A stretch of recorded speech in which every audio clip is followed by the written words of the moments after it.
ओम शांति।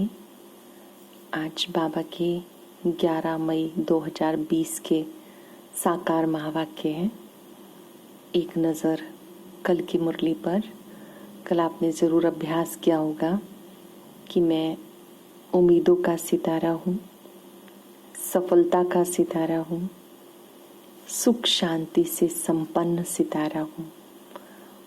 सहज योगी बनने की बात भी हम सब ने बहुत सुंदर सुनी कि सुबह से लेकर रात तक हमारी दिनचर्या अगर बिल्कुल श्रीमत प्रमाण है, एक्यूरेट है, तो हमारा योग बहुत ही अच्छा लगेगा।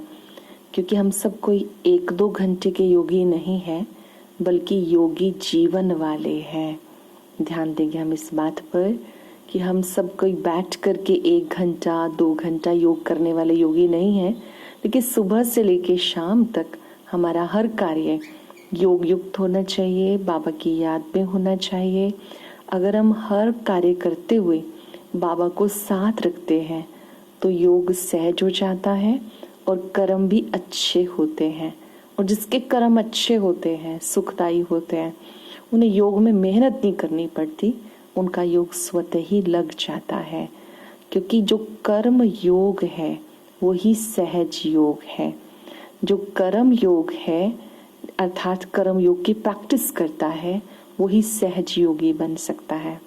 खैर, हम इसमें बहुत धैर्यता रखेंगे, अपने प्रति उम्मीदवार बनकर रहेंगे कि धीरे धीरे हर रोज बाबा की मुरली सुनते, अभ्यास करते हमारा योग बहुत ही सहज हो जाएगा, बहुत सरल हो जाएगा। आज भी बाबा ने मुरली में एक बहुत अच्छी बात याद दिलाई कि बच्चे देवता बनने के लिए आपका खान पान बहुत शुद्ध होना चाहिए। क्योंकि जैसा अन्न होता है वैसा मन बनता है। भोजन बनाते समय हमारी वृत्ति कैसी है और जब हम खा रहे हैं तो किस भाव और भावना से खा रहे हैं। देवी देवताओं का भोजन कैसे होता है? देवी देवताएं शुद्ध भोजन ग्रहण करते हैं।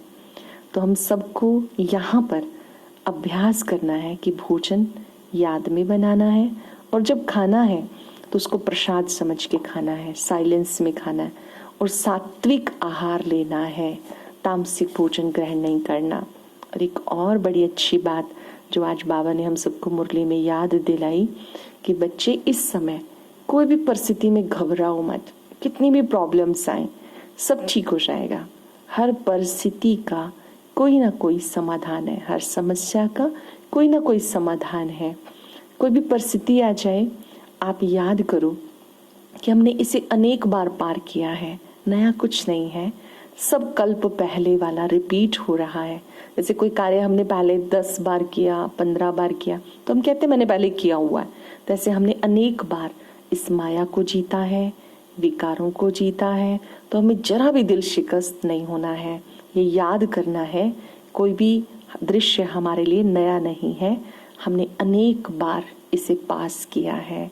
और हमारे साथ स्वयं सर्वशक्तिवान भगवान है। जिसके साथ भगवान है उसकी जीत निश्चित है। तो बाबा के साथ से, कल्प पहले की स्मृति से हमें संतुष्ट मणि बनना है। कोई भी दृश्य देखते हुए असंतुष्ट नहीं होना है। बाबा ने कहा, मीठे बच्चे, तुम इन आंखों से जो कुछ देखते हो सब पुरानी दुनिया की सामग्री है। जो कुछ देखते हो सब पुरानी दुनिया की सामग्री है, ये समाप्त होनी है। इसलिए इस दुख धाम को बुद्धि से भूल जाओ। कलयुगी दुनिया को बाबा कहते दुख धाम है, इसको बुद्धि से भूल जाना है। क्वेश्चन है, मनुष्यों ने बाप पर कौन सा दोष लगाया? लेकिन वो दोष किसी का भी नहीं है। मनुष्यों ने बाप पर कौन सा दोष लगाया, लेकिन वो दोष किसी का भी नहीं है। जाने अनजाने कभी कभी हम दोष दे देते हैं ना, तो वो कौन सी बात है जो दोष के रूप में आती है? बाबा ने कहा, इतना बड़ा जो विनाश होता है मनुष्य समझते हैं भगवान ही कराता है। दुख भी वो देता है, सुख भी वो देता है। बहुत बड़ा दोष लगा दिया। बाबा कहते, बच्चे, मैं सदा सुखदाता हूँ, मैं कभी किसी को दुख नहीं देता हूँ। जाने अनजाने लोग क्या ही देते हैं, सुख दुख वो ही देता है जी, सब कुछ उसने दिया। लेकिन परमात्मा सुख का रास्ता बताते हैं, वो कभी किसी को दुख नहीं देते हैं। तो हमें उस पर दोष नहीं डालना, जो निर्दोष है उसके ऊपर दोष नहीं डालना। अगर मैं विनाश कराऊं तो सारा पाप मेरे सिर आ जाए, वो तो सब ड्रामानुसार होता है, मैं नहीं कराता हूँ। ड्रामानुसार विनाश होता है, बाबा कहते मैं नहीं कराता हूँ, मैं कभी किसी को दुख नहीं देता हूँ। गीता, रात के राही थक मत जाना, सुबह की मंजिल दूर नहीं। ओम शांति। बच्चों को सिखाने के लिए कई गीत बड़े अच्छे हैं। कोई कोई गीत ऐसे होते हैं ना, सुनते बहुत शक्ति सी आ जाती है। ये गीत बहुत सुंदर है, रात की राही थक मत जाना, सुबह की मंजिल दूर नहीं। ऐसे गीत जो भी हैं ये हम सबको अंदर से कुछ जगाते हैं, हमें हमारे अंदर एक जागृति लाते हैं। गीत का अर्थ करने से वाणी खुल जाएगी। बच्चों की बुद्धि में है, हम सभी याद की यात्रा पर हैं। रात की यात्रा पूरी होती है, अब भक्ति मार्ग की रात पूरी होती है। आधा कल्प रात की यात्रा करके अब हम उतरते आए, फिर से हम दिन की यात्रा पर जा रहे हैं। ये यात्रा एक ही बार करते हैं। ये जो रूहानी यात्रा है, याद की यात्रा है, दिन में जाने की यात्रा है, हम एक बार करते हैं। तुम जानते हो, याद की यात्रा से हम तमो प्रधान से सतो प्रधान बन जाते हैं, सतयुग के मालिक बन जाते हैं। बाबा कहते अब तुम बच्चे मुझे याद करते हो, याद से ही तुम आत्माएं पावन बनती हो। और कुछ बोल नहीं सकते, सिर्फ याद रखो, शांति धाम हम आत्माओं का घर है, सुख धाम स्वर्ग की बादशाही, और यह है दुख धाम। 3 धाम है जहाँ हम बैठे हैं कलयुगी दुनिया, दुख धाम। इसे छोड़कर अब हम चाहेंगे शांति धाम। परम धाम को शांति धाम कहते हैं। फिर बाबा से छुट्टी लेके हम सतयुग में आएंगे, उसको कहते हैं सुख धाम। तो बाबा कहते हैं तीनों ही धाम तुम बच्चे जानते हो। ये दुख धाम रावण राज्य है। बाबा कहते इस दुख धाम को भूल जाओ। जिस दुनिया में हम रह रहे हैं, इसमें रहते हुए भी बुद्धि से इससे डिटैच हो जाना है, बुद्धि से अपने आप को उपराम कर लेना है। बाप कहते हैं भले यहाँ रहते हो, परंतु बुद्धि में रहे। इन आंखों से जो कुछ देखते हैं सब रावण राज्य है। इन शरीरों को देखते हैं, ये भी सारी पुरानी दुनिया की सामग्री है। सारी सामग्री इस यज्ञ में स्वाहा होनी है। स्वयं परम पिता परमात्मा ने प्रजापिता ब्रह्मा के द्वारा ये यज्ञ रचा है, रुद्र ज्ञान यज्ञ। इस यज्ञ में सारी सामग्री स्वा हो जानी, जो कुछ हम देखते हैं बाबा कहते नष्ट हो जाना है। ये पतित ब्राह्मण लोग यज्ञ रचते हैं और उसमें तिल जो आदि डालते हैं, सामग्री स्वाहा करते हैं। यहाँ तो विनाश होना है। ऊंचते ऊंच है बाप, पीछे है ब्रह्मा विष्णु शंकर। सबसे ऊंचा शिव बाबा, फिर ब्रह्मा विष्णु शंकर। बाबा ने जो यज्ञ रचा है, इसमें तिल जौ की सामग्री नहीं डालनी, बल्कि अपनी कमी कमजोरियां स्वाहा, क्रोध स्वाहा, लोभ स्वाहा, मोह स्वाहा। ये अच्छा यज्ञ है जो बाबा ने रचा है। व्यर्थ संकल्प भी हमें स्वाहा कर देने हैं। बाबा कहते बाबा तो तुम बच्चों को नई दुनिया के लिए तैयार कर रहे हैं। अगर कोई कहे भगवान विनाश कराता है तो उस पर दोष आ जाए, इसलिए सब ड्रामा में नूंद है। ये बेहद का ड्रामा है जिसको कोई जानते नहीं, रचता और रचना को कोई जानते नहीं। ना जाने के कारण निधन के बन गए। कोई धनी है नहीं, कोई घर में बाप नहीं होता और आपस में लड़ते झगड़ते हैं तो कहते हैं ना तुम्हारा कोई धनी धोड़ी नहीं है क्या। अभी तो करोड़ों मनुष्य हैं, इनका कोई धनी धोड़ी नहीं है। नेशन आपस में लड़ते रहते हैं, एक राष्ट्र दूसरे राष्ट्र से लड़ता रहता है। एक ही घर में बच्चे बाप के साथ, पुरुष स्त्री के साथ लड़ते रहते हैं। दुख धाम में है अशांति। ऐसे नहीं कहेंगे बाप कोई दुख रचते हैं, बाबा ने कोई दुख धाम नहीं रचा।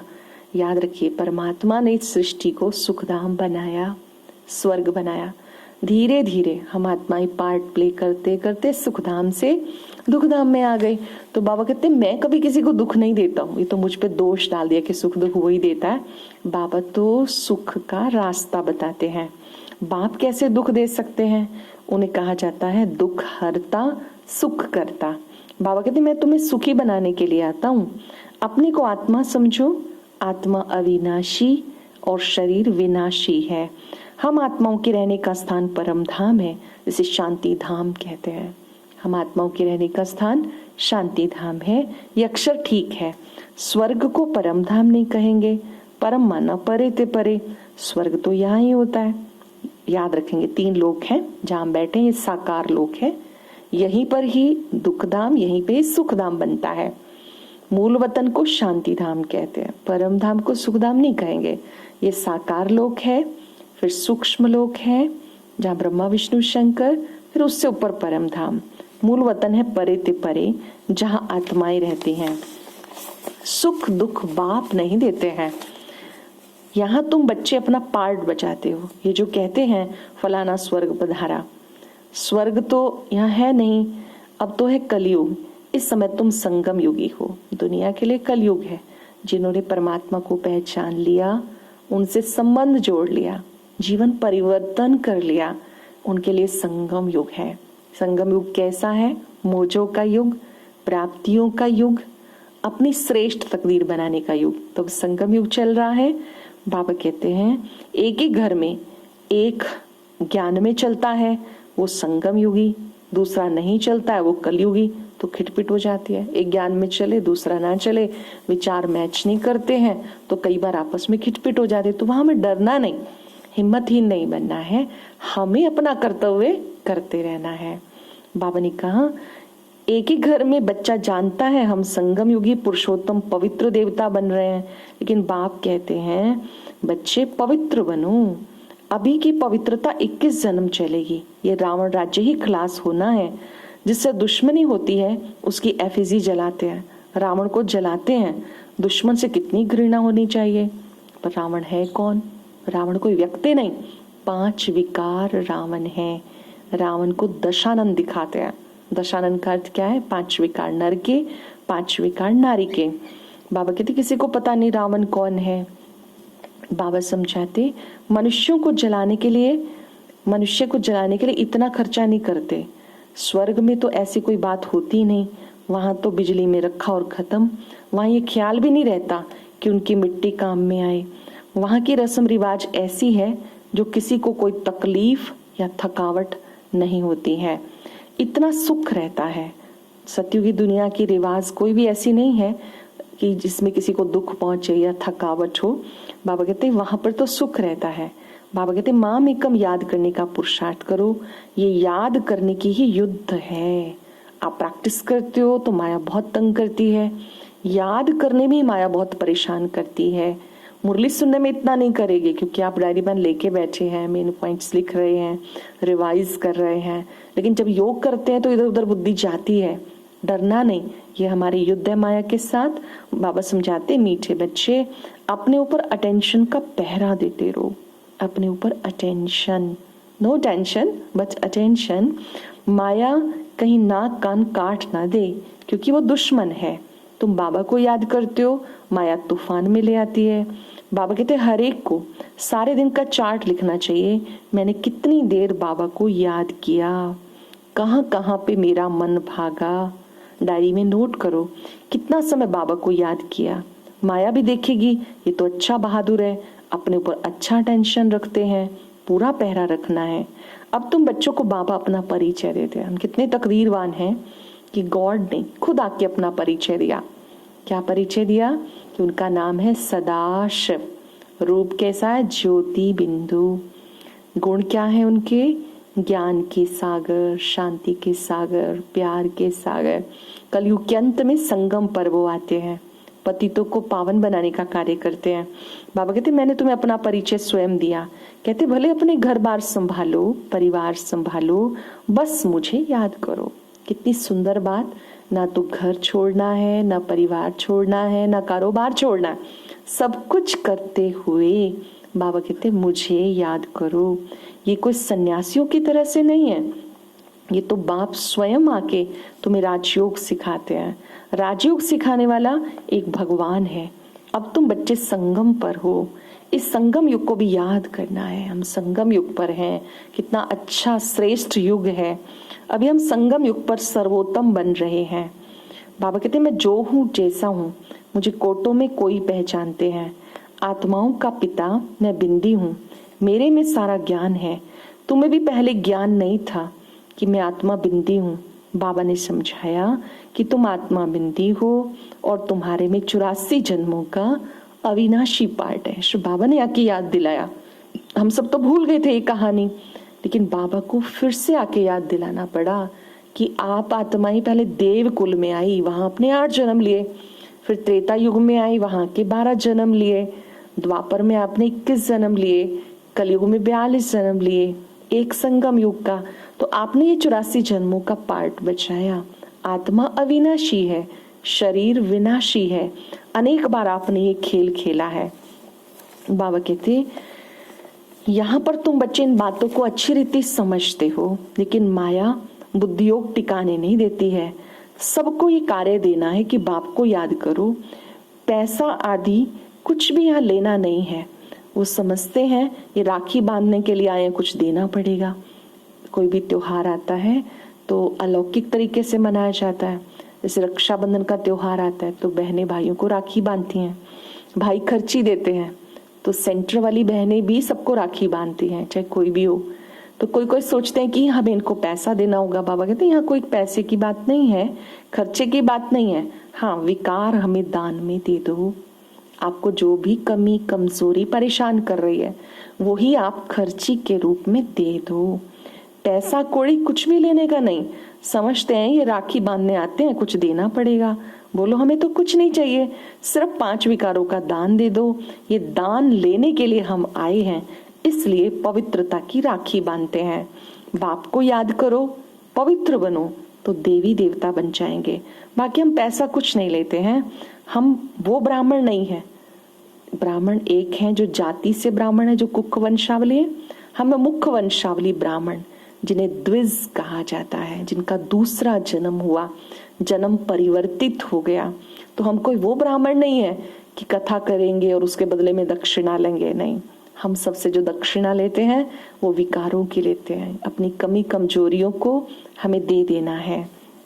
5 विकारों का दान दो तो ग्रहण छूट जाए। अभी कोई कला नहीं रही है, सब पे ग्रहण लगा हुआ है।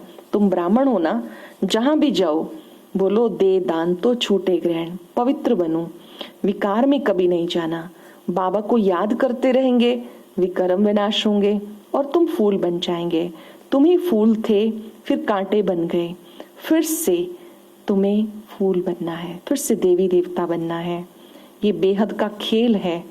अभी पता चला जो देवी देवताएं थे वो कैसे वाम मार्ग में चले गए। वही जो देवी देवताएं थे जन्म पुनर्जन्म लेते नीचे आ गए। इसलिए कहते हैं आपे पूछे आपे पुजारी। वाम मार्ग विकारी मार्ग को कहते हैं।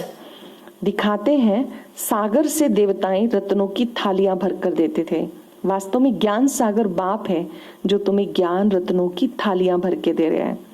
ज्ञान सागर शिव बाबा हैं जो हमारी ज्ञान रत्नों से थालियां भर रहे हैं, ज्ञान रत्नों से झोली भर रहे हैं। कहते शंकर के लिए भांग धतूरा पीता था, फिर उसके आगे जाके कहते हैं भर दो झोली, हमको धन दो। देखो शंकर की भी कितनी गलानी कर दी कि वो भांग पीता था, धतूरा खाता था। शिव अलग है, शंकर अलग है, हम सबने अच्छी तरह से समझ लिया। शिव परम पिता हैं जो ज्योति स्वरूप हैं। शंकर जी जिनके हाथ में त्रिशूल है उनको आकारी देवता दिखाते हैं। त्रिशूल निशानी है कि वो संहारकारी है।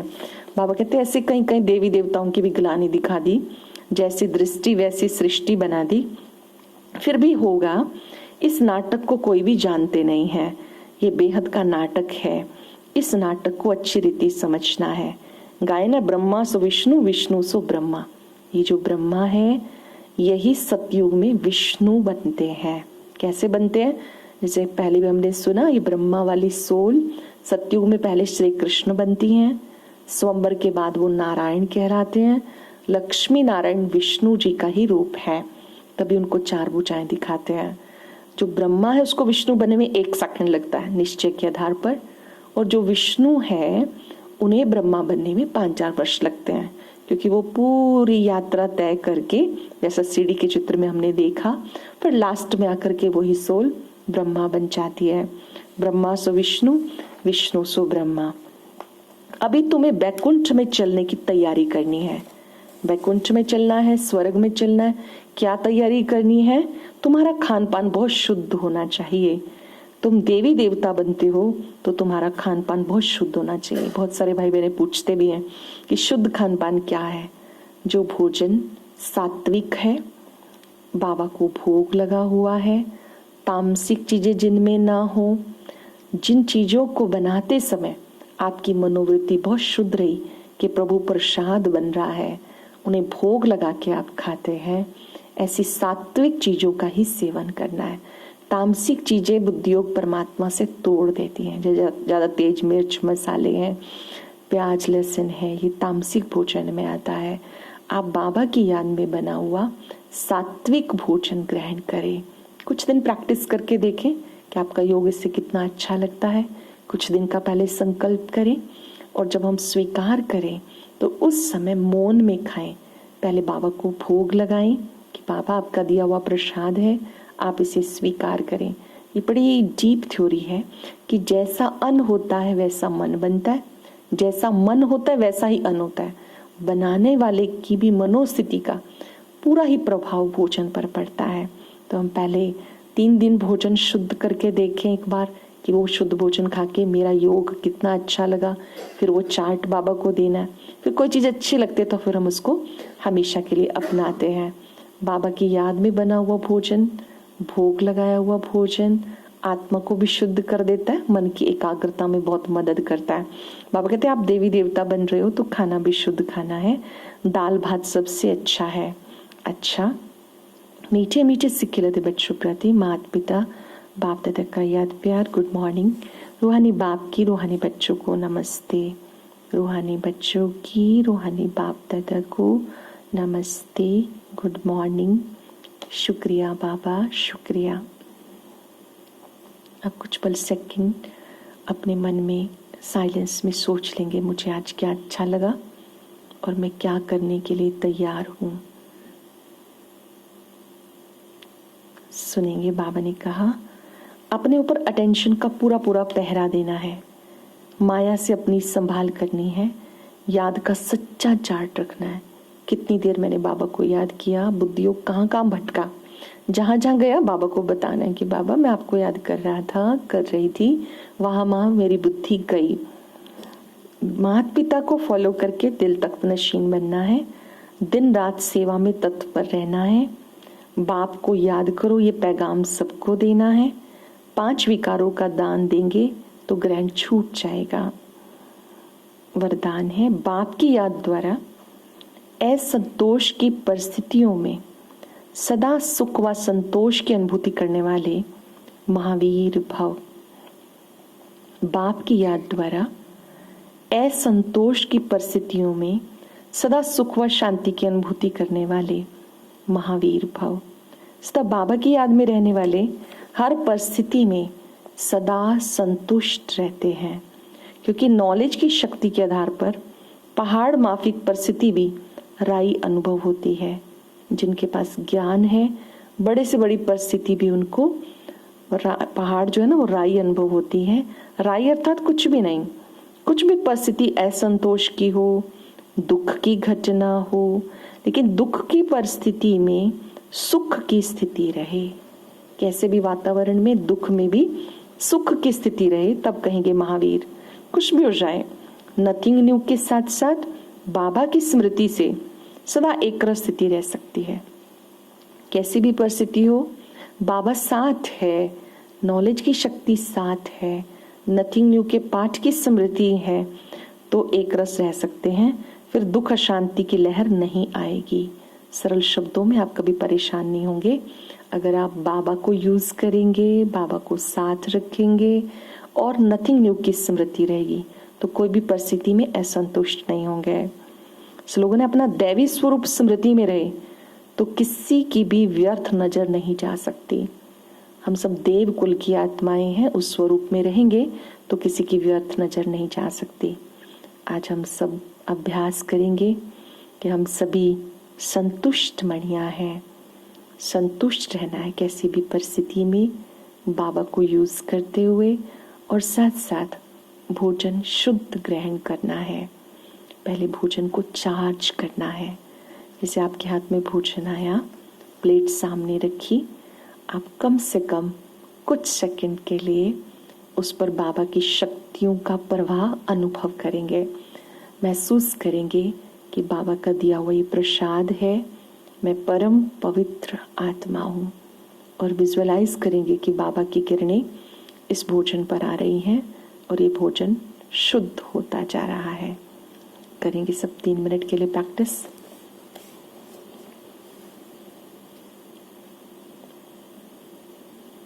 मस्तक में विराजमान मैं दिव्य आत्मा हूं।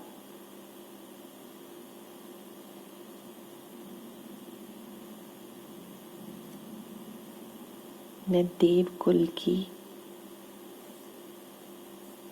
पवित्र आत्मा हूं।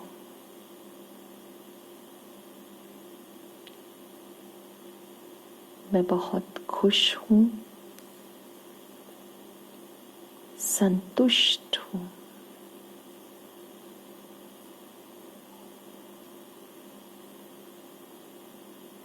किसी भी परिस्थिति में मुझे संतुष्ट रहना है।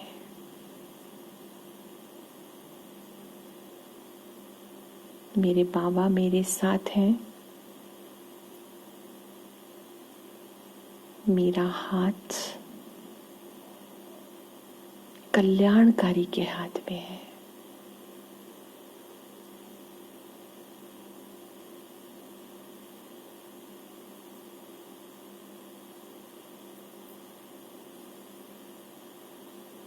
कुछ भी हो जाए, आज से मुझे संतुष्ट मणि बन संतुष्टता का प्रकाश चारों ओर फैलाना है।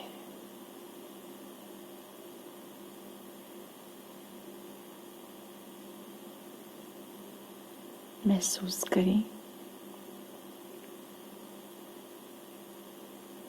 बाबा की अनंत किरणें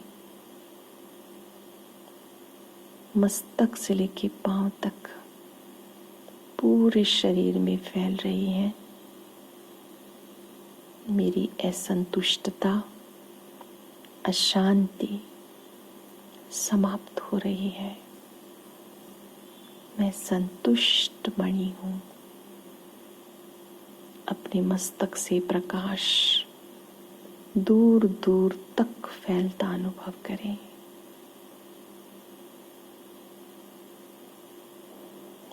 ओम